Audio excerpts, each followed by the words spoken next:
And hello, I'm John Bachman. We'll start with this Newsmax Now update. Pentagon is now saying, John Kirby, the spokesman there, is refuting an NBC News report that claims Army Sergeant Bo Bergdahl will face desertion charges. We're going off, anonymous sources that claim to have information that, frankly, I don't think is accurate. Well, NBC had reported earlier today that former charges against Bergdahl could come as soon as this week.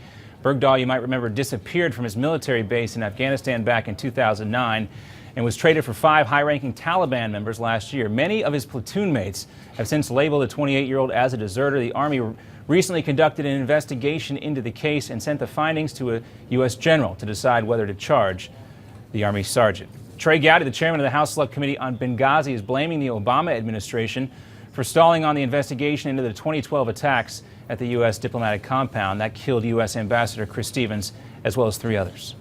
I want to be able to look the family members of the 4 murdered Americans in the eye and tell them we found out everything that we could. Well, Gowdy believes the hearing should be about substance, not about the process. The committee is calling for more cooperation from State Department officials. And what some call a surprising move, the Mormon Church is backing anti-discrimination laws for the gay community. The church says it will support the legal protections as long as the rules also protect the rights of religious groups, which they claim have also come under attack. But the Mormon Church still says they oppose gay marriage. Billionaire Koch brothers are about to double down on the next election cycle. The Washington Post now reports that conservative and grassroots groups backed by the Kochs will raise $889 million between now and Election Day 2016. That's twice what they brought in back in 2012. That money will be doled out by a network of 17 organizations funded by Charles and David Koch, who have become a major force in conservative politics in recent years. That money would also be spent on field operations, technology, and policy studies, as well as some other expenses.